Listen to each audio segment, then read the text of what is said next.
Do we have a motion? Like to make a motion for approval of the minutes of the special joint Public Works and Public Safety Committee meetings held on August 8th and August 29th and September 19th, 2017, and the special Public Works Committee meetings held on August 8th and September 19th, 2017. Do I have a second? Second. All in favor? Aye. Opposed? Motion carried. Number 3, discuss the 80th Avenue Bridge project. Trustee, if I could just start out. This is actually a project that been kind of ongoing for a few years, still a few years away from construction. But Chris King is going to do a presentation tonight on kind of the status, as well as some potential additional enhancements we might want to make to the project. Really, the direction we're looking for tonight is to kind of get a priority list of what the board considers important. Some of these things, there are some big price tags to them, but some of these things we think we might be able to work with the county in getting funding. There's potential for also grant funding. But I think in order to start this process, we want to just be able to get an idea from the committee as to what the biggest priorities are. Separate from that, and this is, I think, at the end of Chris's presentation, one of the things not directly related to it is this, but related to our branding efforts, is that there was talk when Roger Brooks was here about putting a decorative sign.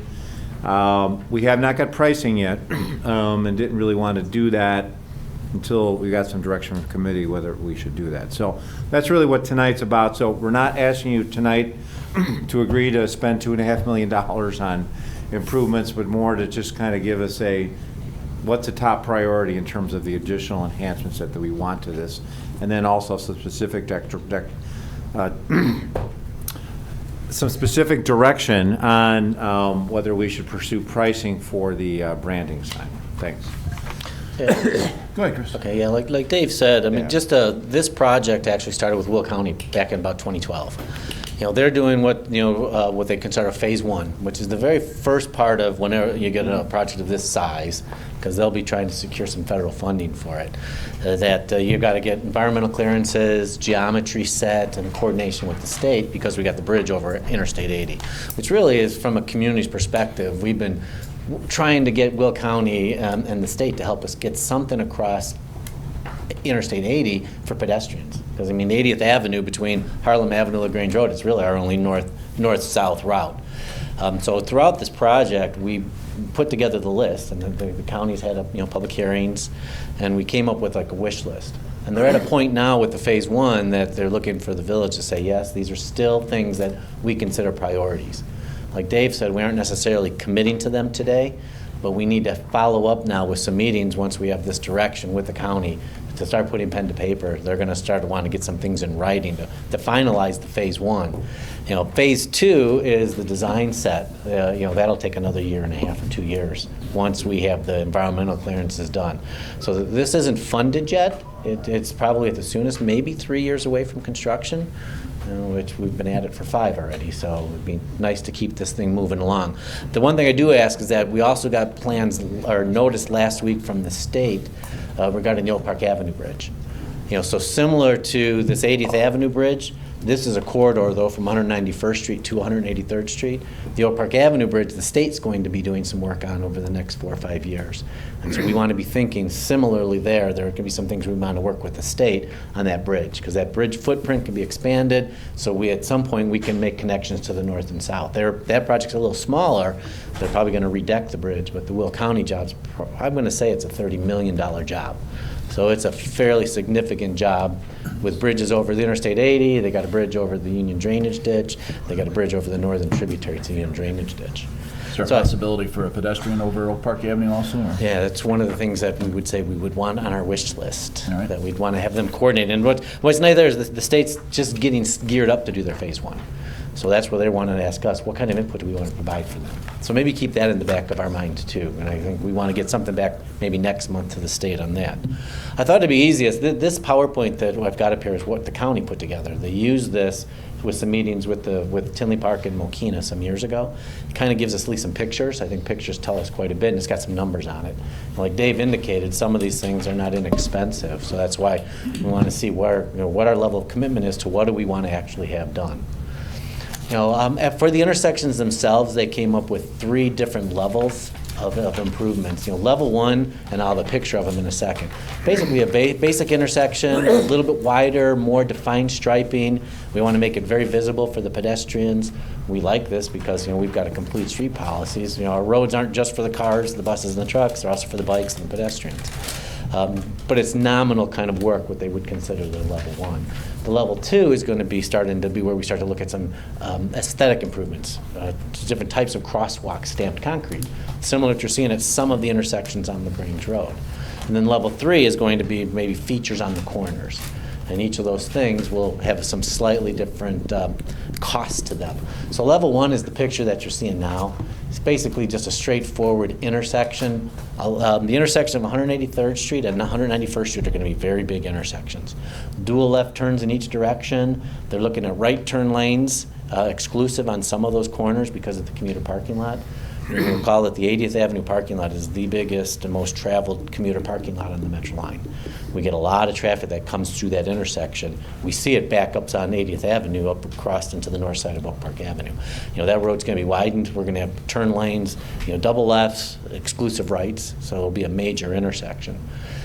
So in an intersection like that, they would do some sort of enhanced striping, some islands, because of you have some right turn lanes.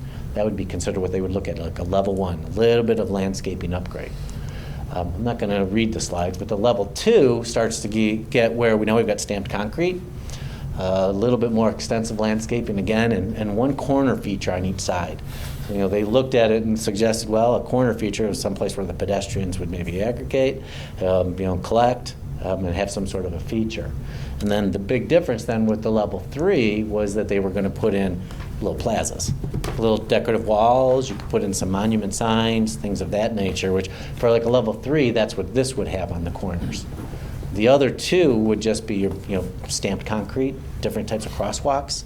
The level 3 would be like you're seeing there. You're going to basically see some sort of planter, some sort of a feature on the corner. It's a little limited at 183rd Street because of right-of-way. Whether or not they could actually do this at 183rd Street is something that has to be investigated. I don't think that they would be able to. The right-of-ways are just too narrow there. 191st Street, though, is a gateway to the community, the Will County side in. Plenty of room out there that this could be done there. We start to look at the cost differentials between the level 1, level 2, level 3. $22,000 is just a nominal upgrade, doing some extensive, striping, a little bit of enhanced landscaping. Level 2, we're starting to get into the stamped type of look. There'll be some concrete crosswalks stamped in there, $92,000. Then the level 3, we're looking at about $190,000 as an upgrade. So you can see that there's a step up with each of these aesthetic treatments of what we might want to do. Good so far? Any questions? So where does it start? 191st Street on the south, 183rd Street on the north. That's the board. That's the limits of what the county is doing as part of their phase 1. Maybe 80th Avenue, south of 191st Street, it's Village Street. Between 191st and 183rd, it's Will County. North of 183rd Street, it's Cook County. And then in Cook County, 3 of the intersections, 3 of the corners of the intersection, 183rd Street. 191st, we've actually got 1 quadrant, that's Mokina, 3 quadrants that are Tinley Park. So we do have some funding for that intersection improvement. Once the phase 1 gets done, we're going to be able to move that intersection improvement along a little bit quicker. There's warrants for improvements there today. So part of it, like the 179th intersection and some of the north ones, or no? No, this one won't go all the way to 179th. Okay. It'll extend up through almost to the Metro tracks, though. So across the Public Works. That's why I was thinking signals and stuff. It's kind of goofy. Yeah, the transition. And actually, the transition will go east there, past the police station. We'll be looking at putting in a frontage road in front of Public Works instead of having a couple of those driveway access points. Because of the enhanced intersection, the dual lefts, you won't be able to have access points across that. And like I said, the 191st and 80th intersection, we've got some funding already in the federal program that would allow us to move that ahead. So that would probably be the first phase construction, while the county's still working on getting all the bridge funding. That's the big dollar item out there. And each of these are the level 3s for like the different intersections. 185th Street, 191st Street. When we start to look at it, I threw this cost summary on there, so I added a couple slides to the county's one. So you can kind of get a sense that if we wanted the level 3, which are the ones that are shaded in blue, we're looking at about $450,000. That would be 2 of the major intersections with some planter walls. The 185th Street, I would surmise that that's just a minor intersection. I don't think we would invest as much money there. But if we were to do a mixture of them and say we went with the level 2, which is still going to be like your stamped crosswalks, things of that nature, enhanced landscaping, you're looking at about $250,000. So it's somewhere between that $250,000 and $500,000 for the intersection upgrades, for adding stamped crosswalks, adding plazas, making it look a little bit of an attractive gateway into the community. Whose money would it be? Ours? This would be village. Now, I got some email recently about some federal money out there. Yeah. Between October and. Yeah, that's the It was ITEP. for the, is that something we could Yeah, piggyback off of? yeah. And I think one of the things, like the manager had mentioned, once we know the priorities and what we want to do, there are other funding sources out there. ITEP lately has gone a lot towards bike paths. So I haven't got to that yet. But the bike path on this is a big chunk of money. Might be a perfect candidate to say that, hey, we want to get a bike system across I-80 along along 80th Avenue. And what would that cost us? That would be a good one for that. It's something that's been funded. The other thing, too, is when we look at the bridge, this picture just basically shows you the 3 levels that the county had presented at that time. Level 1, top one, just a basic old bridge. Nothing too fancy about it. Level 2 was sort of like we're putting in some limestone coping across the face of the bridge, a little bit of an enhanced railing across the bridge. And then level 3 was if we had some sort of a decorative railing, which would look more like, hang on, I'll go to this one. This one, if we took it from the branding, I inserted that slide into there too. Not saying that this would be what we would do, but it would be something of a branded nature rather than what the county had shown, with just some grass on there. But they were just trying to use it as an impression to say, okay, if we did some sort of a decorative railing, and then you can kind of see the difference in the cost between the 2 levels, because once we get into the bridge structure, it gets to be fairly expensive. A plain old bridge, small little upgrades, nicer railings, $27,000. Not a very big ticket item, but doesn't do us a lot aesthetically. We're at about $100,000 to do some sort of limestone coping on the bridge itself. We want to get into enhanced railings, concrete pilasters on the ends. You're looking at about $400,000. I would say that their original plan actually included decorative retaining walls all along there, but it was about $1.5 million, and that was one of the ones ruled out early on by the communities. So that's still something that could be brought back if that priority were to change. But that would be in addition to this 400. It'd be another 1.5 million if we wanted decorative walls and less embankment. And that would be shared money, since it's Will County, Cook County. All of the dollars I'm Villages. talking, all the dollars I'm talking about are upgrade costs. So right now, the way the county would fund this is they would pay for the normal road widening. It's 4 lanes, 30-foot median in the middle, so a wider median than normal. So we've got enhancements that way. But anything that they would do that would be above and beyond, they'd be looking for the village to fund or find a funding source for. So these numbers are all in addition to what would be normally done on this type of a project. So it's not cheap. So I threw the brand, and so the bike path was the other one. It's really at about an $800,000 expense, and these are the county's numbers. That's going to take a bike path off system from 191st Street all the way up to the metro station. I didn't extend the photograph all that way. It's just a yellow dashed line on here. That's essentially 80th Avenue from 191st Street up to 183rd Street. The reason why that's that expensive, it's not that the bike path is that expensive, it's because we have to do the bridge. What they've done is they've kind of factored in, now we've got to widen the bridge an additional 12 to 14 feet to accommodate the bike lane. Because they already put pedestrians across there, now they're going to put a separate bike lane too. That's where the big chunk of that cost comes from. It's a bridge upgrade for us to get that across. Again, a perfect something for us to try to go after maybe some ITEP funding on. That's enhancement funding. So this is sort of like that summary. This is the sticker shock side of it all, for this is, again, just the upgrades. Keep in mind, this is probably a $30 million project, but it doesn't make these numbers look any better for anybody. You're looking at, and this was just by my take on the mid-level, level 2 for the intersections, $280,000, and all of these include the 20% contingency that the county had tacked on. But the bike path is really in that $937,000 range because no design work's really been done. Sidewalks, traffic signals. The traffic signals, we're going to have that kind of expense regardless because of the parts of the signals that we own. So that's not an upgrade. Streetlights, if we add them, this is the cost that they've got in there. Again, streetlights is another thing we can go after other funding for. There's funding that's available out there, knowing we've got a few years to get it going. The one caveat I will say is that $300 million just got grabbed out of the transportation fund in Illinois again just last week, being rediverted. And the other bad side is they're remixing and changing up all of the federal rules. We really don't know at this point in time what that's going to do to our federal mark for the South Suburban Mayors and Managers COG. So we're going to expect to see some of our funding start to dry up. And the question we don't have is an ornamental railing. We really don't know what that's going to cost to have some sort of an ornamental railing, but I think that's something we'd want to pursue if you're going to do some sort of a branding scheme on those bridges. Something similar could be done at Oak Park Avenue too. And I think that was it on the pictures. I think, like David said, the key thing is going to be we want to get a meeting set up with Will County. Try to get an idea of what are our priorities, what things do we want to pursue. Are there some things that we know, hey, that's just not something we want to pursue anymore? We can let them know to get it off the table. What is the time frame as decision from the board as far as Will County? What do you think? How many months? I think they'd like to have something by the end of this year to give an idea. We don't have to commit to it other than to give an indication. We won't have agreements or any of that in place. What they want is to have an idea that says, this is what we want to do, because then they're going to have to finish studying it and close out the phase 1. And so some of the things that we might ask for could impact that phase 1. So we won't get into any kind of financial commitment until we get into the phase 2.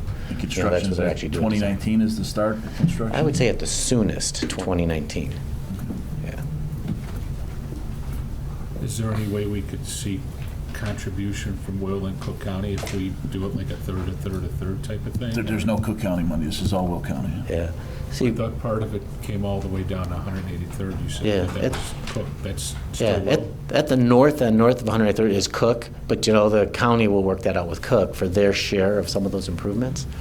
So there's really no upgrades at the Cook County. We could try to say, hey, help us with some of these upgrades. It's sort of like what Will County is saying is that here's what we would build, and it's a nice improvement. We're going to rebuild the bridge, which is key for us to get more traffic across it, and it's going to be this wide.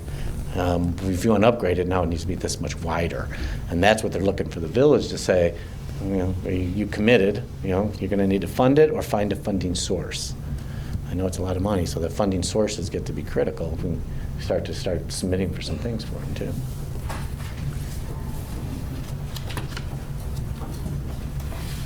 All right, thanks. Any other questions? I want to ask the chief, would this be something, since we're in the midst of talking about cameras, would this be an area you'd want to put cameras on, just as all gets fixed up? We have areas that we've designated for cameras, and first of all, I don't think anybody wants to wait till 2020 or 2021. No, But just to those add are to not it. the critical areas that we looked at around 4 corners of the town, so Right. So that wouldn't be a critical place to put them in 2020? not at this point. Okay. So there's nothing that, in terms of the improvements that the board does not want us to look into, I assume, the major improvements? I like the other ones. I just question the funding. I guess we'll see in our next budget cycle what's available. Well, and as I say, how hopefully high priority it is. ITEP, other grants can help with some of it. Right. And we'll definitely pursue getting pricing on the branding sign too, so, okay. Not the picture that he had, though. That was not very attractive. I like Okay. the one with the brick. Maybe put something on there. Okay. Way All it right. looked, kind of tacky. My own personal. You don't like musical Sense of notes? style. Okay, all right. Item number 4, discuss contract for award for snow removal, cul-de-sacs. 2 bids. Kelly, you want to talk about that, or? Public Works is seeking approval from the board for service contracts for snow removal for our 252 cul-de-sacs. The service contract was advertised on September 12th in accordance with state and bidding laws. 8 contractors reviewed the contract, 2 were received. Zaneri was our lowest bidder. This contract is actually a 1-year contract with 2 1-year extensions. So we're looking for board approval on that one. Zaneri has done work for us in the past and does satisfactory work. Any questions of the board? I'm not on this committee. Who plows it now? Zaneri's been doing it for us for about 6 years. Is this normal that we only get one other bid? It's happened in the past. Why doesn't Public Works do it? It seems like your trucks are out there plowing the streets. Because it takes a little bit longer, the way they have to pile up the snow in the corners, and it takes us away from the main streets. You need heavy equipment kind of. Yeah. Okay. Yeah, it's all staffing issue, because we're Okay. actually 10 less than we used to. So those 10 people, those crews for 4 crew, we split them up to 4, but it would take us about 18 hours to get through it all. Since we contracted it out, it gets done a little faster because they're concentrating that. I sit on a cul-de-sac, and I know it takes a while for them to do. To get to it. Yeah, Kevin, no, did no, we it's use- when they do Sorry. them, to do them. You know, it takes a little while, they haven't done. Didn't we used to hire part-time help for this in the winter, for snow plowing? Part-time help was just for sidewalk clearing. So we would get some winter kids, seasonal kids, to shovel sidewalks. Okay. I think this, go ahead. No, sorry, go ahead. No, and that's what we pretty much hired out. At one time, we, just to help out for trucking, we asked 150 if they could supply some drivers, because they had to have CDLs, and we were trying to get some part-time All right, at that 'cause time. I remember years, I mean, I don't remember how long ago, but we used to get, being a 150 member, we used to get letters in the mail for you guys looking for people to Right. plow snow, and I thought, in the winter. Yeah, we did it the 1 year. It was for additional help for the large trucks, because if we had a few people out on medical leave, and we needed the coverage, if we needed them, we would call them in. Okay. And I think we went through all the training with them. I think we had 4 or 5 guys, and we never did end up using them Okay. at that time. And that was just, it wasn't for cul-de-sacs, it was for the main driving. Thanks, Kevin. The motion approves Zaneri Landscape, $134,298.36. Second? All in favor? Aye. Number 4, discuss contract award for snow removal parking lots. Kelly?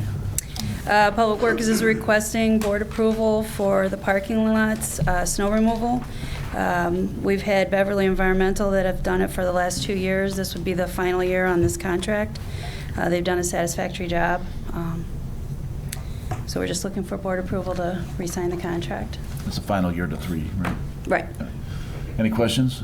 You say satisfactory, is that just, They're good. They're doing a good job for us, yeah. And the main key thing on that too, while we went to the parking lot hiring out, was the same thing. For us to do the train stations ready for commuters, instead of us being on the main streets, all our trucks were in the train lots trying to clear them before 5 a.m. And we weren't out, so we ended up, instead of us being in parking lots, we need to be on the roadways. A motion to approve Beverly Environmental for $111,400. second? All in favor? Number 6, review pavement management program schedule. Chris, Kevin? Yeah, what we've got in front of you is the schedule we're proposing, similar to last year. Our goal with the pavement management program is to get this thing out the contract so we're ready to bid this thing come March, ahead of all of the other big lettings that come out for the year. What we found is by doing so, because we have a rather large program, we get very favorable pricing, probably to the tune of it saves us about 10% on these construction costs. So really, from the committee's perspective, we're just looking to get concurrence that the schedule would move forward on it. You use, general maintenance funds from the motor fuel tax, which are based on the calendar year, so the documents for that won't come to the board until December. That's where you'll pass the resolutions, the agreements, et cetera, that actually authorizes the funding. We go ahead and get started at it so we can figure out which streets, determine the candidates, come up with a budget, and know what those numbers need to be. So really, we're just looking for concurrence on the schedule. Anyone have a problem with that? Okay. Thanks. Number 7, staff has asked that to be removed. Number 8, receive comments from the public. Anyone have any questions in regards to the agenda? Can I add something, Brian? Sure. What's nice is, looks like we're gonna save over $200,000 from our budget on the snow plowing, which is nice. Thanks. Do we have a motion to adjourn? Second. All in favor? Aye. Aye.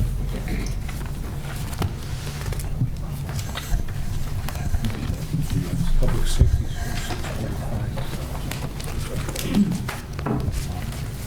Is that yours? Yeah.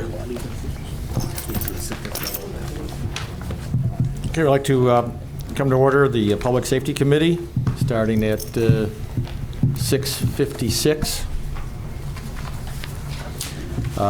Consider approval of the minutes of the special joint Public Works and Public Safety Committee meetings held on August 8th, August 29th, and September 19th. I'd like to make a motion to accept the minutes. So moved. Second. All in favor, say aye. Aye. Aye. Opposed? Motion carried. Item number 3, discuss the ambulance contract. Good evening. We're currently in year 4 of our 4-year contract with Kurtz.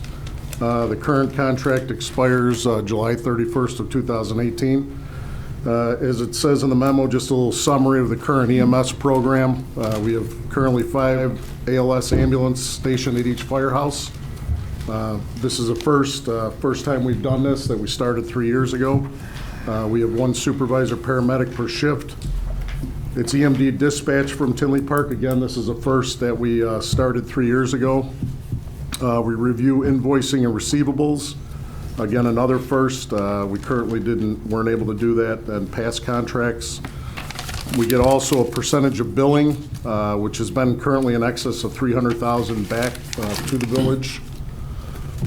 Day-to-day operational control by the fire department shift commander. Again, this is another first that we have in the past 3 years.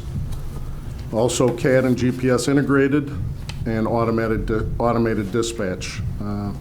One of the highlights of this past contract has been some input since we started with the fire department, especially now with Chief Reeder here, of getting further input from the fire department as it relates to going forward with any future contracts. What we're looking for from the village board is to get some options and some suggestions of continuing and what type of EMS service we want to go forward in the future. Some of the items are a 2-year extension of the current contract.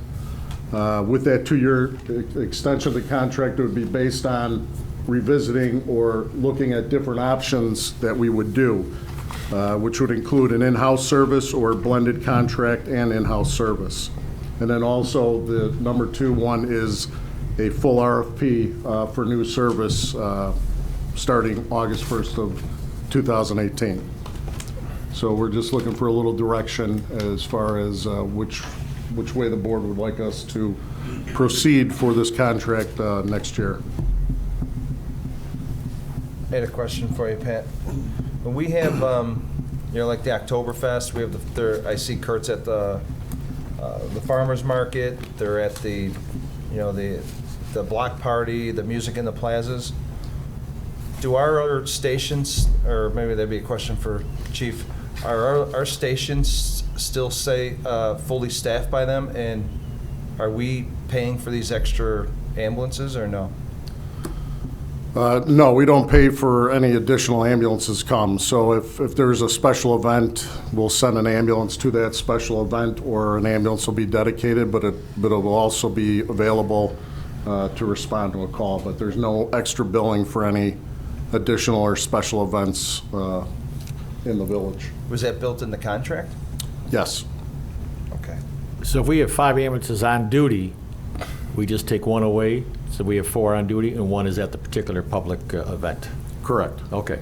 But they're still on duty even though. Yes. They're Right. not, it's not an extra ambulance. It's not an extra ambulance, right. We still have the same initial 5 protecting the community. Correct, and unlike we had it before, it's on the direction of the fire department, the shift commander. So if he deems something, so if we have a major incident, Again, if it's going to be a mass casualty or a major incident that'll happen that'll require multiple ambulances, we would have an EMS box for that situation. So we're not drawing all of our resources out of the village and be spread apart through our mutual aid partners. When you guys did this 3 years ago, did you put together the staffing requirements at each house and, you know, the event stuff? I mean, is that all part of the proposal you came up with, or did the? It was part of the RFP that was put together. And then it also, from the people that submitted the proposals, it's what the companies did, you know, what they offered. But these numbers were our proposals to begin with, that based on our needs at the time and Correct. based on the calls you got? Yeah, unlike the previous service, as I mentioned, this service is based in-house, so they rotate on similarly to a firefighter's schedule. So they're in-house, they're there 24 hours at a time. We have to come up with space probably then too, right, if they're in our firehouse, or? No, we didn't, we haven't come up with additional space. We did, there were some station modifications that were made Okay. to accommodate them, but those costs were paid for by Kurt's Ambulance. So it's done already? Correct. Okay. And we do have the owner of Kurt's Ambulance and the vice president in the audience there. How's the, they have a lot of calls per year. Yeah, we have an excess of 6,000 calls per year, you know, and over 7,500 ambulances utilized, so we're pretty busy. I'll let Chief Reeder, maybe if you want to add to this at all. Do you have a question, Mike? You go first. I'm You may sorry, answer it. I thought you started there. All right, so obviously, as Mr. Carr has presented, you know, 4 options, you know, for the board to give us direction on here. Each one has got its pros and cons, and, you know, within each of these here, you know, obviously, the intent of the fire department as well as the village is to provide the best service for the most residents, you know, taking into account some of the special events we have, and it's not just the residents we have to worry about, it's also the traffic flow that we have coming through the village, you know, the schools, and, you know, some of the daytime population swells and things like that we always have to worry about, some of the peak issues and things like that. So, though we have some options in front of us, there's a lot of other factors and a lot of stakeholders that have to be looked at in terms of figuring out what, you know, which of the models is going to be best for the people that need us. How have, while you've been here, Chief, how's it been having Kurt's? Have you had any issues, or has it been pretty good? Or? Yeah, it's been very positive. You know, it's obviously a very busy ambulance contract. With the numbers that we have, we're very comparable, if not one of the top in the, you know, South Cook County EMS system, and just you know, the EMS system in general. And you know, the medics do a great job for us, and the response times are certainly you know, within acceptable limits for us. And being able to rotate that 5th ambulance to cover some of the areas where an ambulance is out of a still district, or a couple of areas that we have, is definitely a benefit towards us. I know we've had some discussions about why 5 ambulances when we only have 4 stations, and the benefit of that 5th ambulance not only is just for, you know, back-to-back calls in certain areas, but it allows us to float ambulances between areas to pick up coverage gaps while ambulances are on extended transports to some of the outlying hospitals and that.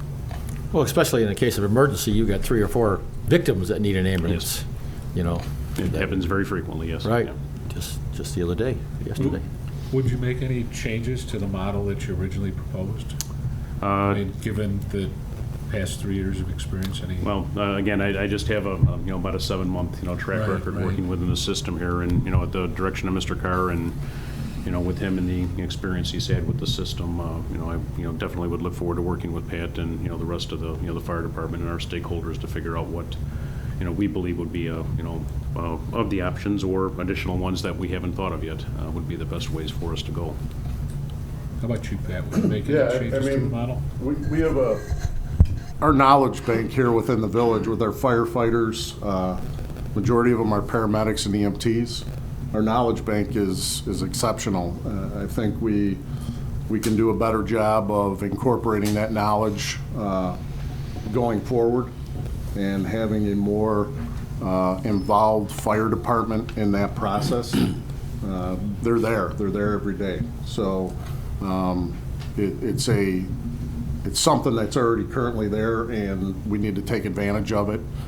And the chief and I have been discussing this ever since he's been on board to try to make that happen. And it's only a benefit to our residents that we do that. Do you think we should get an opportunity to get some feedback from people that have that knowledge and kind of share it with us to Absolutely. see what we're doing? I mean, and that wasn't done in the past. Right. But we need to do that. We have that knowledge, and we need to utilize that knowledge moving forward. It's at no extra cost to us, and we have that wealth of knowledge. So that's what that the chief and I have committed to, and that's what we plan on doing moving forward regardless, is to get the fire department, because they're the major stakeholder in this, with the biggest stakeholder being the public and the citizens. So I think the beauty that we have in our current model right now is that the majority of the staff that is on the fire department, as Pat said, are trained at the EMT or paramedic level. They are residents in the village, so we have expertise that is on the fire department that have that EMS background, that as residents as well as potential users of the system, they're only going to want the best in terms of recommendations for whatever we decide to do moving forward with the EMS program. And I think that's a great opportunity for us to, through surveys and focus groups or however we end up trying to work through there, is to, as residents as well as employees of the village. And I think gives us a nice advantage to see what we can do to have the absolute best for our people. Chief, our current firefighters that are certified paramedics, are they allowed to work on patients or help Kurtz out at all, or transport to the hospital? No, sir, they're not. That isn't within the licensure that we have at the current time.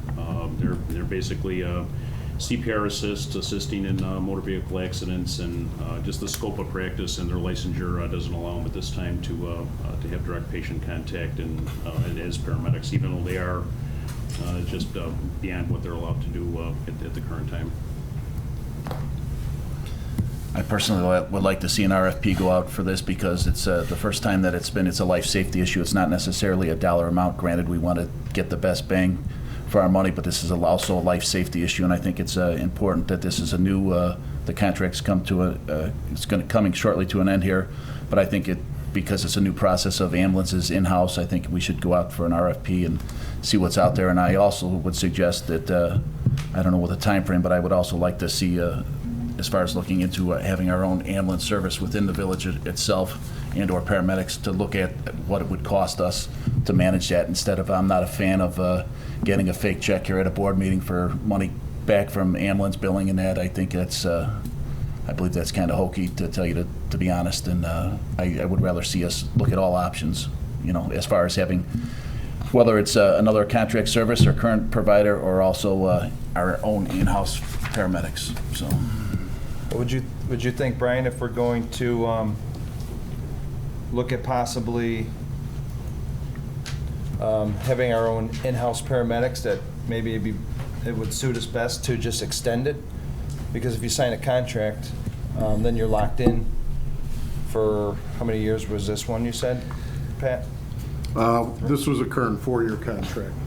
You're looking for a 2-year extension, is that right? Well, if we would, hypothetically, if we decided that we would, after the proposal given the board, and they would say to explore an in-house, we would need some time to ramp up. yeah, that's not going to happen. I mean, Yeah, that I'm one- just saying that's something that we Right. should look at. Right. Yeah, I mean, and, It would take 2 years to get that. right. Yeah, so it might be easier just to extend it possibly, instead of, because otherwise we'd be locked in for 4 more years. You don't have to lock Yeah, not necessarily.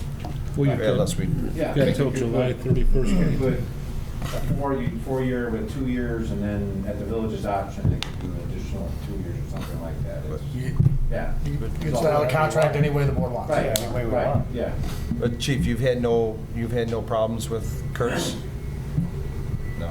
I agree with Brian, though. I think we should look into and start, looking at the possibility of keeping it in-house, but if that's the direction that we're gonna go, I think it would be easier to just do a 2-year extension if we've had no problems with them. The chief likes them. I'd make a motion to just extend it to 2 years.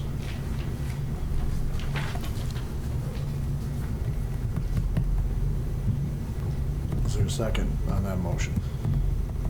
Second on the motion? A second? Bill? You said second. Motion carries. Well, you have a motion, you have a second? Yes. Mogan? Motion, second. Mogan seconded? Well, we've had, so discussion, correct? You can discuss on this motion. We've had some issues with this contract, correct, Pat? That is correct. And I believe the latest was, what was the response time? We had an excessive response time. Over the state mandated 6 minutes, correct? The recommended. Recommended state. Yeah, recommended, yes. Okay, And we addressed it, they addressed it for the contract.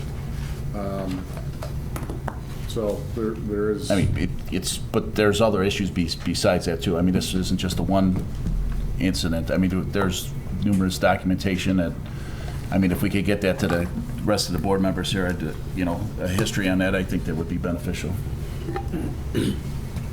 I'm not on the committee, and I don't really have the whole background on this, but it seems to me that if the deadline is July 18th, or July of 2018, we could get some feedback from the station, come up with some new bid specs, see what's out there, and then if you haven't had a chance to bid, get a better deal or a different deal or whatever it is you're looking for, you could always extend the contract then. You know what I mean? You've got a significant amount of time between now and July of 18. You got 9 months, right? We've had roughly 7,300 calls in 15, and roughly we had just over 7,100 in 16. And the response time over 6 minutes is less than 1%. I'm not into ambulance, and Chief, that'd be more of a question you would answer.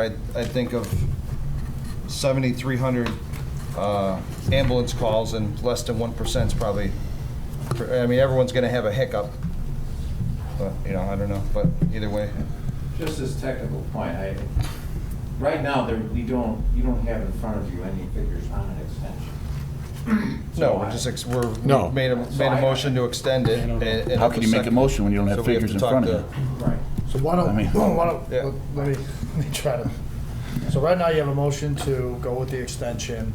It's been motioned, seconded, you're in discussion on that. If you want more time, I don't think, Pat, do you need an answer tonight?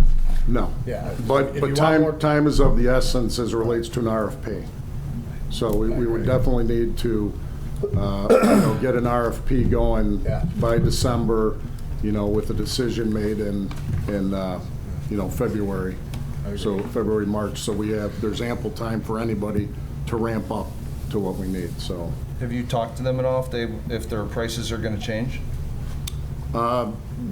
We've had some discussion, and there's been some initial discussion about it, but we've had no firm figures as far as what those extension costs would be, so. Okay, so again, we have a motion to go with the extension, made, seconded, you're in discussion on that. If you want more time, you can do a motion to postpone to your next meeting. If you want to amend your motion, move forward and talk with Kurtz on getting numbers on what that extension would look like, whatever. That would give us more information, that's for sure. Yeah, I Why don't we do that, amend the motion to... Work on the price. Work on the price and find out about it. I'll second that amendment. Okay. Just to throw some out, it would be the price and all the other pieces that go with it. Right. You'd want to see all the other pieces that Pat's talking about. So I think it might be easier if you want to just postpone the item, we'll get you I all don't the think you need numbers, to everything like vote. that. I think to he's your just next looking meeting. for direction. Yeah, exactly. He's looking for direction. I think we need to look at the numbers. We made the motion was made to extend it. We need the numbers. I mean, it's not like we can't change it. So you can make a full decision if you got both the numbers as well as a draft RFP. Right. So you can Right. have the, In-house service as well. well, no, I don't think that'll happen that quickly. Could No. I recommend that, Yeah.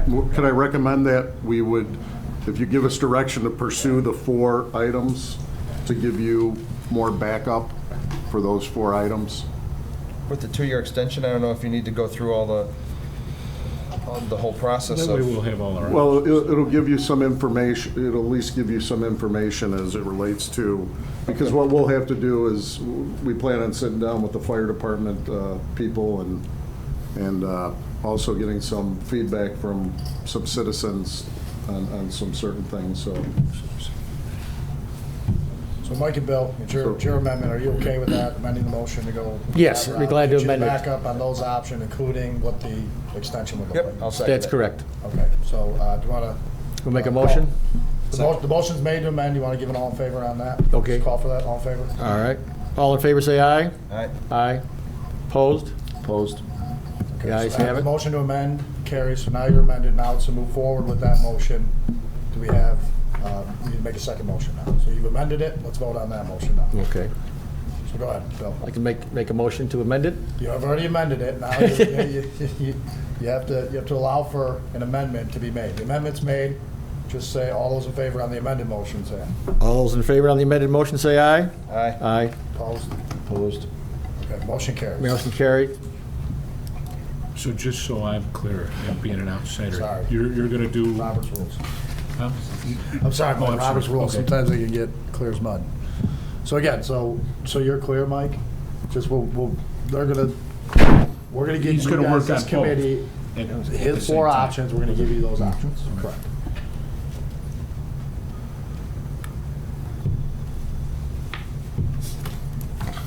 Clear as mud. Okay. Moving on to item number 4, discuss police department staffing study. Chief? Thank you. This year, we budgeted money for a staffing study, and as part of the budget process, we put out an RFP for a staffing study back in August. That was due on September 15th. 6 companies responded with the RFP. Staff sat down, we looked at the 6 and selected 3 for interviews. Prior to the interview, one withdrew, Alexander Weiss and Company withdrew. Subsequently, staff interviewed representatives from 2 companies, Resource Management Associates of Tinley Park and Northwestern Center for Public Safety, which is part of Northwestern University in Evanston. We determined that Resource Management did not really have the experience in doing a staffing study on a police department this size. They hadn't done any in, I believe they said, 6 or 7 years, while Northwestern University has done several. We interviewed Northwestern, or both parties. Northwestern really met most of our goals and said they could get this completed in 90 days after approval. So the staff does recommend Northwestern University Center for Public Safety to fulfill this staffing study. We did check their prior clients and they were satisfactory.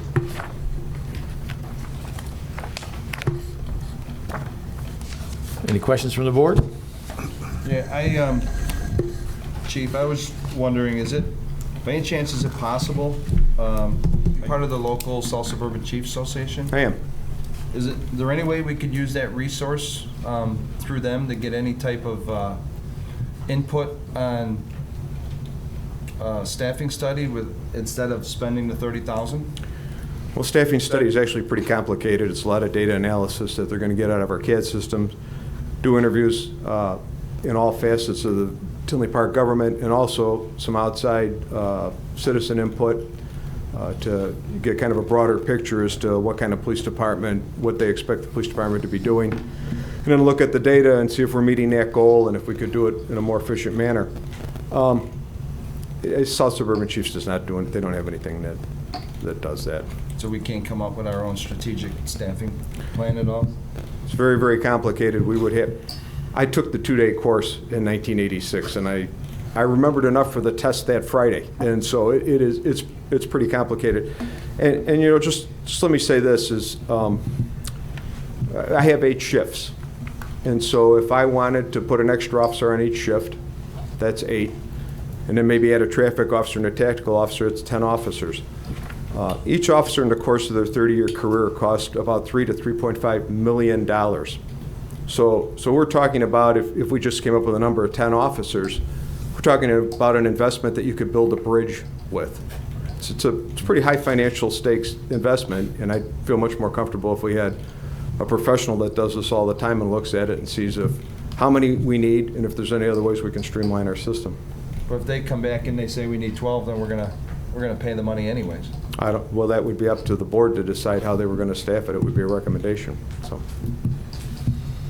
And having sit on these boards with the chief for these interviews, it's amazing what they will do, and gave it quite an extensive explanation on the areas that they would check. And the price, their highest one was $71,000. Okay, they're going to take 6 months to do it. Okay, here they picked one that's only $30,000, get it done in 12 weeks. So it certainly is a big saving. And this Northwestern one that they looked at, they seem very competent in what they've done and done so many more in the past. Two of the references, they don't use anyone near us. They have North Carolina and Wisconsin. They haven't done any out in Illinois? Those were the references they gave, and our intern was the one that checked on the references, so I'm not sure. I don't think we asked that question.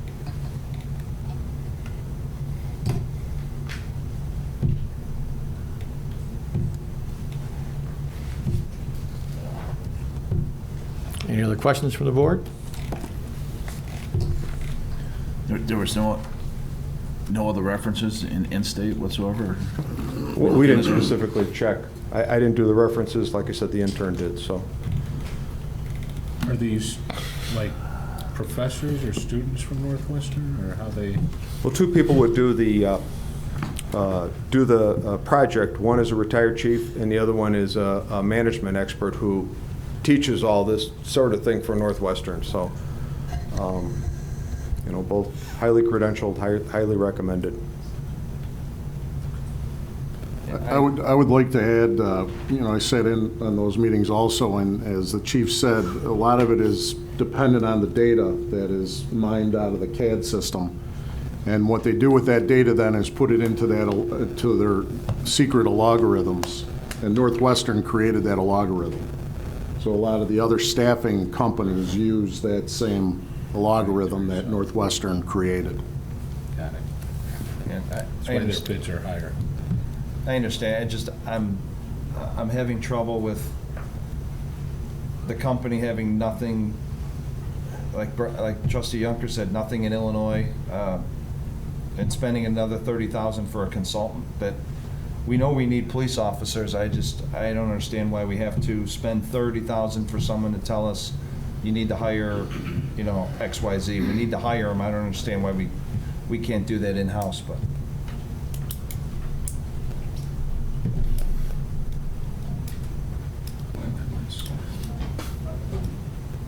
And again, this is up to the board. A year and a half ago, we kind of set an informal policy that we're gradually going to have an outsider look at all of our various staffing. We did the village hall this year, and there were some things in there that the consultant recommended that were good that we've implemented. Some we didn't agree with, but I think it gave us an outside independent look.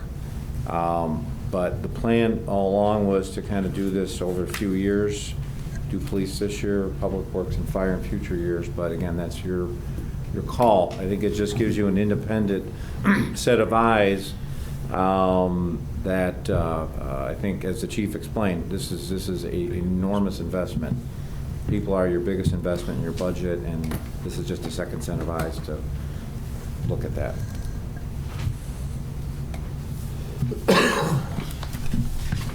Any other discussion from the board? Any other questions? Is it, Pat, you know anything else about the background on these, or could we get some more information from the intern, and we could even have a meeting before our next meeting? Yes, Prior? we could do that. Could we do that? If that's fine with everybody?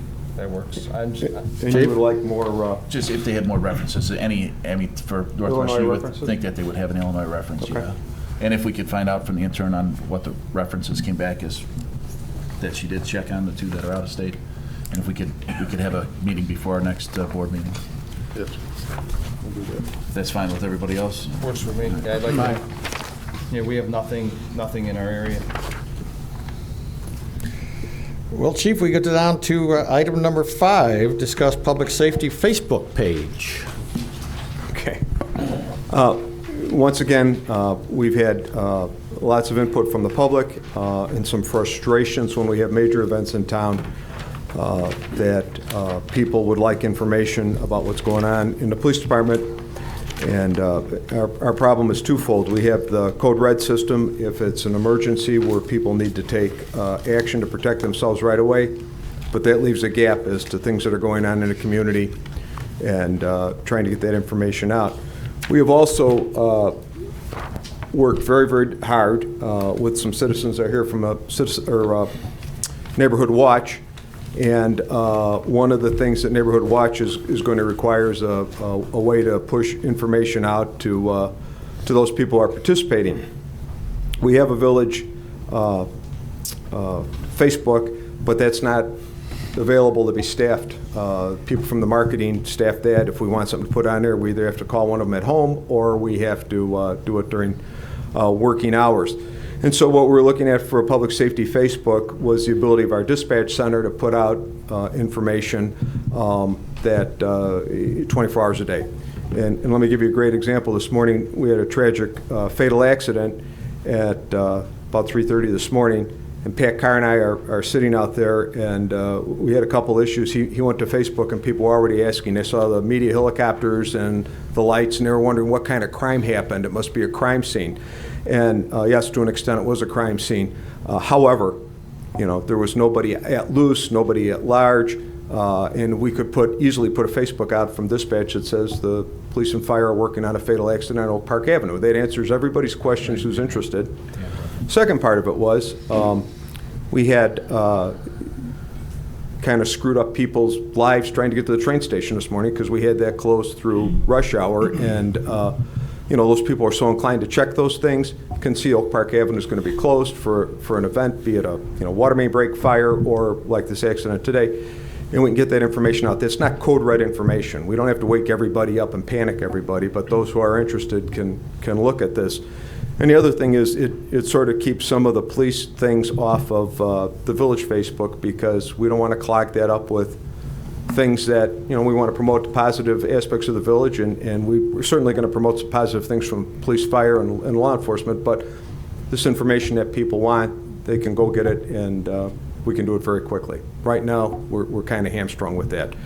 We have had numerous people, I think there's people in the audience that would tell you that they want this information and they want us to be able to do better at getting it out. And so that's our proposal.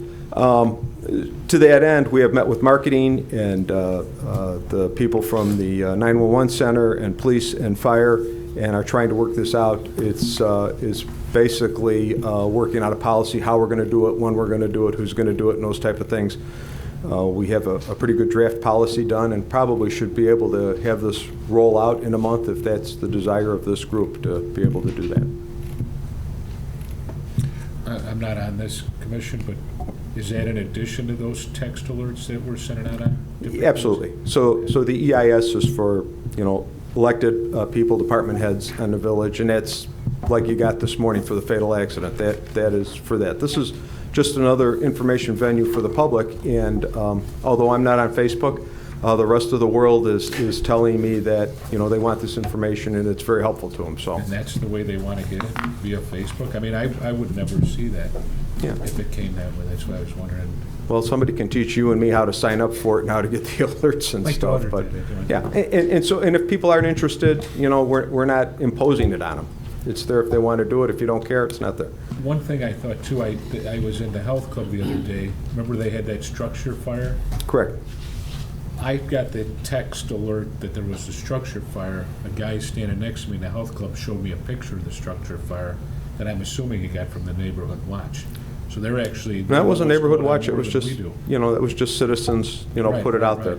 So maybe if they're looking at it, they can share it with the rest of the community. And there's another, critical one where we had traffic pretty much jazzed up as much as you could jazz up traffic in the afternoon rush hour. And so, people who are interested going that way, fine. If you're not interested,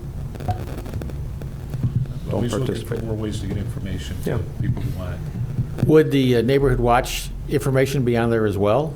Or would that be something to stay on the Tinley one? We could do it either way. We could push it out either way. I guess we can meet with the neighborhood watch people, decide how they want to do it. That's still in the formation stages and trying to figure out all these policies and things. But right now, we're just trying to get the structure and the tool up, and then we can figure out how we're going to use it. And right now, you're thinking about just having the 911 center take care of it. Yeah, you know, marketing would, during the day, when they're here, marketing could add to it. So if we wanted to, you know, like promote coffee with a cop, we wouldn't bother the 911 people with that, but we could do that during business hours. And, you know, those kinds of things. The fire department open house, because this is for police fire. It could be for public works, if water main break, and they've taken their turn at jazzing up traffic. We can put that out, and just kind of informational. And once again, if it's something where people need to take action, they need to take cover, they need to do something, that's a code red. Okay. The other thing on the Facebook I'd like to say, I think Karen Tabola's in the back. She's been a huge help organizing and helping and getting people together for the neighborhood watch. Thanks, Karen. Was she at Oktoberfest handing out? Oh, yes, she was. Yes, she was there.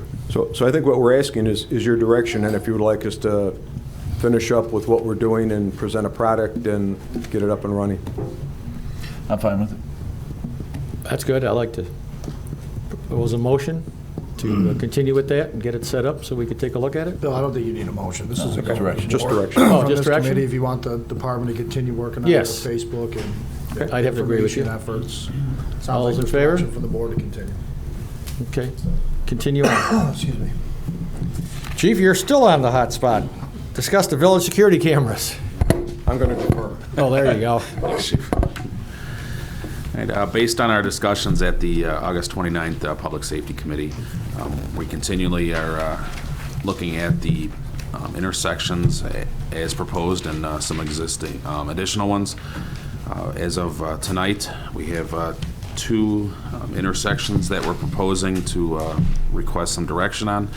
One of them is the 183rd Street and Harlem intersection, and the other one is in conjunction with the project that is going on for the 191st Street extension, which would incorporate 191st in Harlem, the south side of 80, the ramps, and the new intersection that is going to be constructed at 191st and Oak Park Avenue.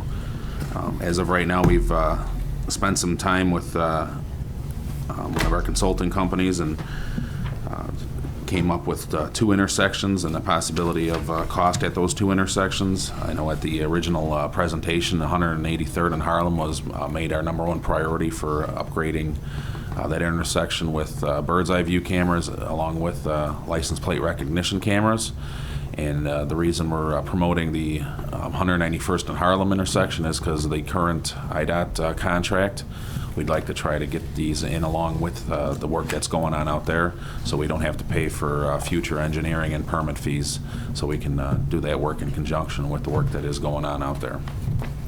Makes sense. Right now, I have the direction we're requesting from the board is, our committee is to look at to get these programs expedited, going through our job order contracting process as opposed to a bid process.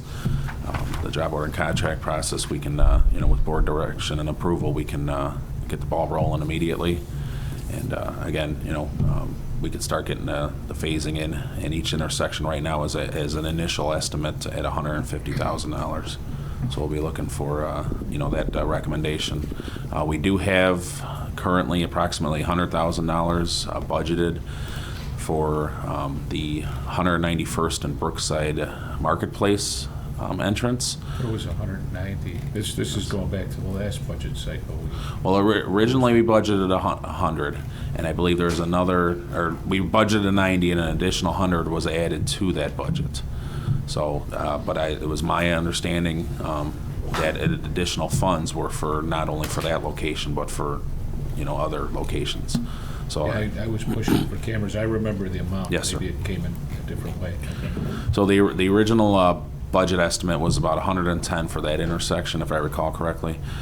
We're looking to, no longer put those cameras at that exact location because the intersection of 191st and Harlem would displace the need for it at that Brookside Marketplace intersection. Putting them at that intersection would allow view of the northbound Harlem to the eastbound I-80 ramp, and the eastbound off-ramp from I-80 to southbound Harlem. It would collect data from east and westbound 191st at Harlem, and north and southbound data from Harlem on either side of 191st. It would also get us a bird's eye view of the intersection, and then the same concept at 191st and Oak Park Avenue. It would get us north, south, east, west data and a bird's eye view of that intersection. So pretty much anybody coming in or out of the marketplace. Or Brookside Glen, Or Brookside Glen, or the hotels and stuff over here, they'd all be on there. Even if they came off of LaGrange down 191st, they'd still be on there. Essentially, anybody that wanted to come through the town from that area would be, under video. Smile. It would also cover Woodman's too. If we just did Brookside Market, that wouldn't cover the Woodman's or whatever goes in there, so. Woodman's, which is coming. Right. Across the street. And this will, just to back up, John, these are good quality cameras. Yeah. It's expensive. I'd rather have good cameras that are useful to us and then work our way out through the next budget year instead of trying to cover too much with poor quality cameras. And these are the ones that read the license plates, right? We'll have that available. Yes, sir. Right now, we have an initial estimate, again, without, digging in. I just, wanted to propose this to the committee to continue to make sure that we are on the same track of what we're looking for here as a group. You have software information we still have to get, and, again, without digging into the infrastructure of those intersections, again, we're just giving rough estimates here, but, trying to keep the board updated here with, our progress.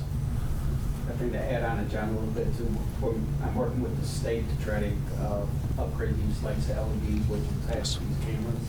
But that's still a long process. We did make the first application to the state.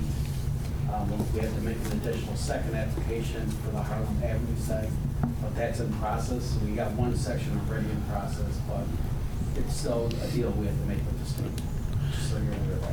And just to extend on Kevin's comment there, currently the intersections are ran off of a central photocell control, and that shuts power off to the lights during the day. Well, that essentially would shut off power to the cameras during the day if we didn't go for a battery backup or a solar power backup. By switching to our new Smart City LED system, it requires us to have continuous 24/7 power at those lights, so we can have continuous communication with those lights. So by putting in that application for the change order to that contract, it allows us to change the power methodology so we can have 24/7 power to those cameras. Again, that's one of those things that when we dig into the the details of this project, there are going to be some sites where, because we have only nighttime hour power, we're going to have to come up with either solar panel backup or some type of rechargeable battery system. Both available, but both upgrades in cost of the installation. Great work. That's ideal sites. It sounds like they're going to get some of the busiest intersections in the village, and the power is already there. And I think it's good job. Yeah, so 183rd and Harlem would be like three-way. We'll get the Harlem, we'll get 183rd from, coming east, and then we'll get East and west. 183rd East and west, yeah. coming west to Harlem. So it'll be all three. Yeah, all three of those intersections will have four-way views. Beautiful. And if we looked at, what about the west side of town, the LaGrange side? Again, this is just, pretty much an update request. We're not dismissing any other intersections. It's just, as prioritization based on discussions with the chief here and, right now with the ZIDOT project, trying to, take advantage of the existing permit and, engineering. That's why we're requesting approval to move forward on these two. And then in the background, we're going to be continuing to look to move forward on those for the budget season. That's great. I love it. So right now, what I'll be looking to request again is your approval to go out to JOC, and then we'll either whatever you prefer, either come back to the committee level and request the funding, or once we get the JOC exact cost of what this installation is going to cost us, if you want us to bring it to board following up this conversation. We'll make a motion to go out to job order contracting for the cameras. License plate recognition. Second. You guys would want that when John gets his quotes, we bring that to the board for full approval? Absolutely. Okay. Yeah, that'd be fine, Jen. Thanks, John. Chief, as far as the license plate recognition, All those in favor? Or do you still want to discuss it? I'm sorry. no, just go ahead, call it, but all in favor, Bill, say I it. just wanted to make sure Chief No, was this going to is- say something, or? Side note, go ahead. Okay. All those in favor say aye. Aye. Aye. As far as the The ayes have it. license plate recognition, I mean, we have the capability of putting those on the individual squad cars on the street, right? Doesn't Mokina have that on their squad cars? You need a special rig. If you've ever seen these squad cars, or sometimes you go in parking lots, these tow trucks that have all these cameras on, that's the license plate recognition system. So Have we ever got any cost on that? I mean, being that the police, I mean, this is one intersection or two intersections that we're talking about, but I mean, if a cop's on a 167th and Oak Park Avenue and is behind a car and it reads it automatically, right? Where if it was a stolen car, it would activate? I mean, Right, yeah, no, we can look at that for the upcoming budget season, too. Okay, yeah, it's something I would think we'd look at. Thank you. That's one of the things that I would like, John, is the analytical part of it. You know, when we got the presentation, that part of it was really, I think, big. That if we could kind of circle back to that a little bit, that analytical part of it, which is part of what Brian's talking about, I think would be a good thing for us to kind of step into. The license plate recognition? Yeah, Right. they had the company that came in and did the presentation. Right. There were some other pieces of it that I think would be really good if we kind of extended and talked a little bit through Yeah, that. I mean, those can be added to any high-quality camera. So at these two intersections, we probably wouldn't need license plate readers on all the cameras, but we can select and see what they suggest. So that's a Sounds good. software thing. The cameras will be capable of that. Yeah, that'd be great. Yeah, we're designing this with that understanding that, We're gonna the have it. possibility of adding LPR to any of those cameras. You know, that's the intent on any of Okay. the installations, is Okay. the possibility of That's what I was hoping you were expanding going to say. Thanks, guys. And you'll keep us posted as you identify other locations. that. Yes, sir. Thank you. Okay, any received comments from the public? Can I have my report back? As far as the police officer hirings and just what we got done discussing cameras and budget keeps getting mentioned. Now Nancy and Diane were championing ways to come up with paying for this. Diane said we got to find the money somehow. Nancy suggested a TIF. Is there anything we can do on a TIF?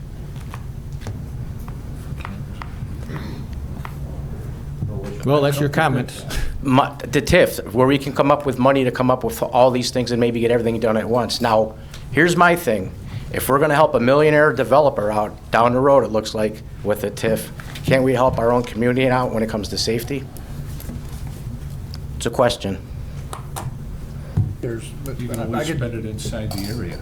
I'd take a stab at that. Within a TIF area, there's a list of costs that the village can spend TIF money on. It's kind of laid out by state statute. Infrastructure, things like that, sure, absolutely, could be TIFed. I don't know these corners, I don't know if they're in TIFs or anything like that. They would have to be in a TIF. Okay. I would think 183rd in Harlem, probably, because that's where the mental health center is. We can look at it. I mean, yeah, but for the for hiring police officers, that's probably not ineligible. Okay, I'm just going, I mean, the city of Chicago, did the city of Chicago bail out the school system or the teacher's pension? So I don't know how, I'm just, like I said, it was a question, because it seems like TIFs are being used for everything in our state.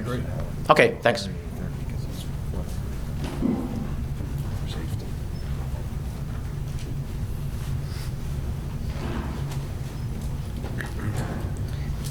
When I wanted to talk about the ambulance contract, I don't know if you guys remember, a year ago May, I came here and talked to you because I had an experience with our ambulance service, and it's when I learned that we outsource it. I did not know it until then.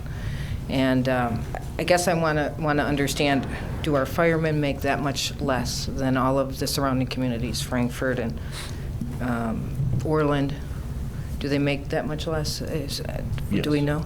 They make Paramedics do, a significant, Significant. the firemen in these areas compared to the firemen we pay here? Are you talking about the paramedics or the? No, our firemen, our. The chief current- could answer that, the fire salary. I mean, is there a significant less amount? Here's my question. I don't like outsourcing at all, and I don't want to get into the details of it right now, but I don't feel that we get the best quality.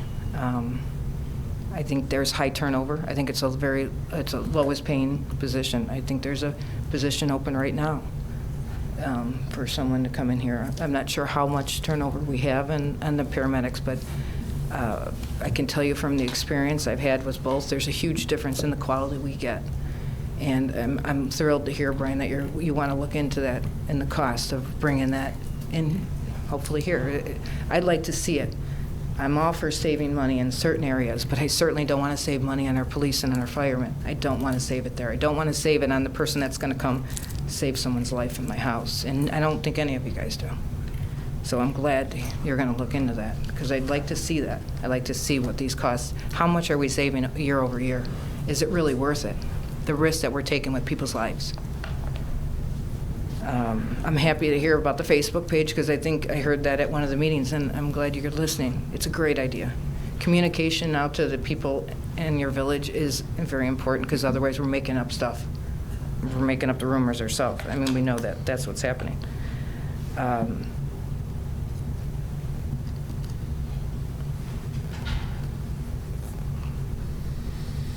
You know, and that was the other thing is, too, you guys keep talking about saving money on the paramedics, but you have to understand, I pay my taxes to cover that, and then I get billed.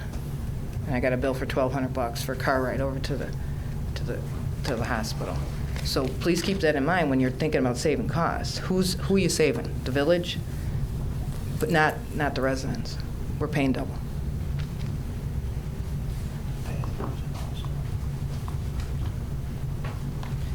Evening. Thanks for the update, John. It's really, you know how I feel about all that. It's great to hear that. Kind of like to go back to the police staffing study in Northwestern University. You were saying they developed the program to give you the answers to the numbers that we need? Yeah, that's what they told us, was they developed the algorithm where you take that data, put it in there, and come out with what their recommendations are. Okay, and do they use any other criteria or just theirs? They use other criteria. I mean, they look at different departments, they look at comparables, but data from calls, number of calls, statistics, things like that is No, I understand that, but I mean, is there anything else other than their algorithm that they use? I mean, is there...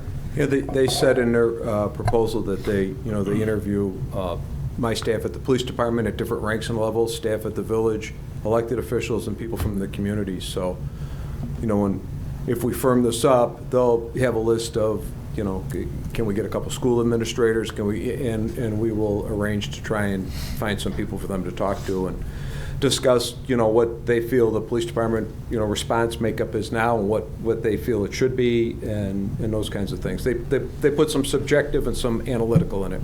And I understand. I mean, that's all, again, information that we are giving them to use in the program that they wrote, that they developed.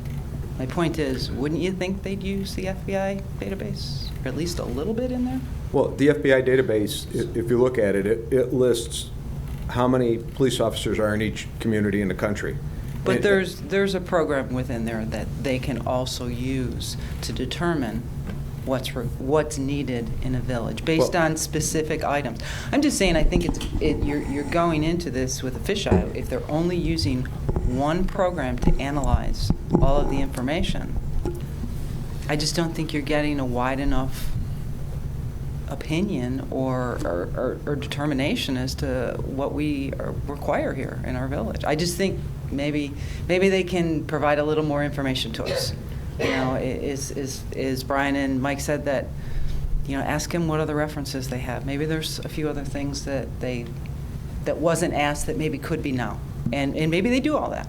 I don't know. Okay. My other question, you talked about, Mike brought up TIF money being used. It can be used for cameras, without a doubt. That even came out of Brad's mouth. And 183rd and Harlem is within a TIF district. And you can also use money from another adjoining TIF, bordering TIF, within 3.5 miles of where you want to use that money. So yes, TIF money can be used for cameras. And I know you probably argue with me about TIF money for police officers. The money, it can be done. It's maybe not the best most fiscally responsible way to move money from a TIF to a general fund to cover the cost for the police officers, but it, without a doubt, can be done. So if it's something that's being considered, and I know there's a bit of an argument about how much is in the TIFs, I'd actually love to get that answer.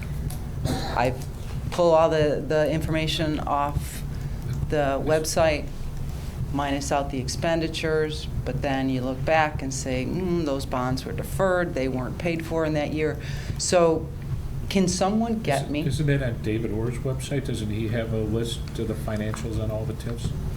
I went off of our website, and it was in the TIF 101 that Brad put together last summer. Check out David Orr's website. He's Okay. got he makes them do it. But it's pretty much the same on his, Yeah. because I have Check looked. the TIF annual reports and, okay. Right. Yeah, 'cause that's- But I mean, they're just, it seems like it's a big secret. How much is in the TIFs? I mean, people have asked and asked this question for quite some time. We never get an answer. I mean, how much is in there? We could get to her, Dave, right? All right, thanks. Well, sure. We actually have a TIF open house coming up in November. You're going to make me wait until November? Well, I mean, we're talking about a bunch of TIFs, back in November, so. Okay, well, But that's I for may the be TIF sending you release. an email prior You to want to that. just know what the fund balance, is that what you're asking? Yeah, of each of the TIFs that we have. Yeah. We can get you that. You know, I mean, what is the balance, I can- as I of can- today, I or can- whenever it is I that can you go send through it that- I off can to go me? through that with You know, I just, Couple again, of TIFs, very, It's- very little, well, I there's know nothing in the those. mental health center, there's Yeah, none. right, and You then know, there's the big two one others. is Oak Park Avenue that That's the includes the one. convention center, right, of course. Expired. I can go through. Right, that. I can. right, no, I know that. I can follow I know up. my time is up, but if the money is, I mean, is that why we're developing a new TIF, is to be able to transfer that money from the one to the new one? Does the school districts get any of that money?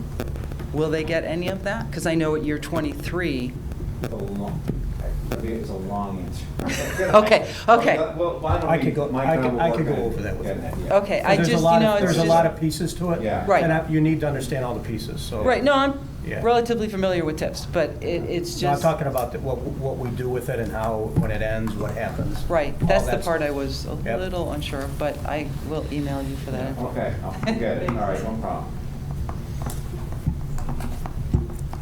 Any other comments? Okay, I'd like a motion to adjourn. So moved. Second? So we get 7 minutes to a regular? No, it's 7:30. Sticking around for the next. They canceled the last I'm good, how are you? I was, no, Minnesota this past weekend, yeah, so nice, Yeah, how'd it go? You made it back safe, I can tell. Yeah, it was good. Yeah, little dude. Glad. She had a ball. Itchy. Football game is 76 degrees. Oh, yeah, nice weather, that's for sure. See you, Cal. Stick around. Get home.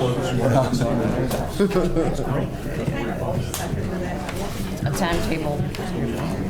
Hopefully 15 minutes, that's what I was told, so I'll get this done. Thanks, you guys too. Thanks, guys. Good game. That's my birthday. I can get going or should we? Yeah, got him. The Hawks lost too. I don't know, you guys in the washroom? Oh, you can go whenever you're ready. Playing right now too, Montreal. Yeah. The game's tomorrow. I still haven't started my tickets out yet. Man, they're so fast. They got a lot of people.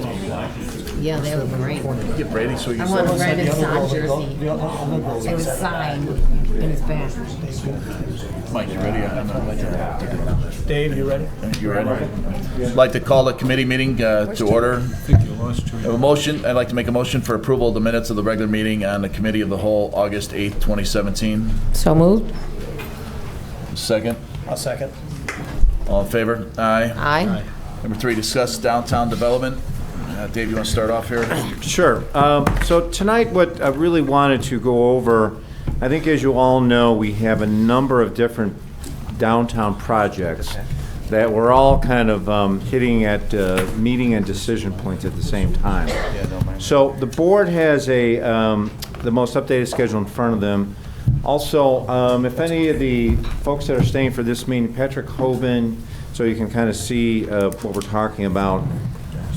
This is really kind of our first draft of our schedule. And so to keep in mind, we've got several things that we're looking at over the next few months. Obviously, everyone is aware of the proposed South Street development. And there's really a couple different tracks that we're going on. One is the actual review of the plans, which of course will go to our planning commission. We're also in the process of developing what's called a development agreement for the development that's going to outline the incentives that have been briefly discussed at previous meetings. That key date for the public review is going to be on December 5th. Also, to facilitate this project as well as a number of other downtown projects, we are looking at creating a new TIF, and there's a process for that. One of the things I just mentioned is that we're going to have a kind of a second TIF 101 project scheduled for November 8th, and that will be a meeting that will talk again about the basics of the TIF, but also update everyone on the status of all of our TIFs and some of our thinking behind why we need a new TIF. So that's scheduled for November 8th. In order to create the new TIF, we have to go through a number of procedures, which we've already hired a consultant, which we have to develop a plan. And there's also required with that input from the local taxing bodies in what's called a joint review board meeting.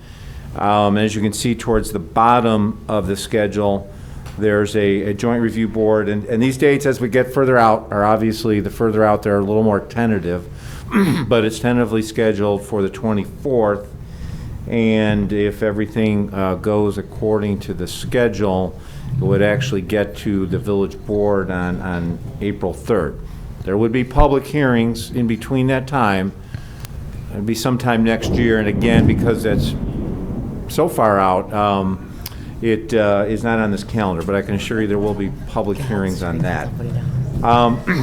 In addition, we also are, we've been working on what our Patrick has named our Oak Park Playbook, which is essentially some ideas that we have that we think will stimulate downtown business development.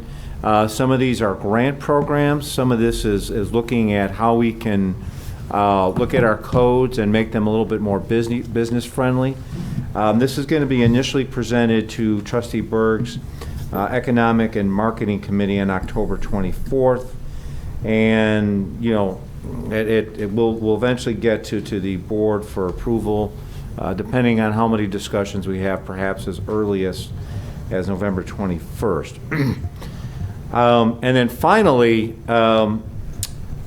as you also know, as part of our downtown planning, we're looking at development of a downtown plaza, and we've hired the Lakota group to do that.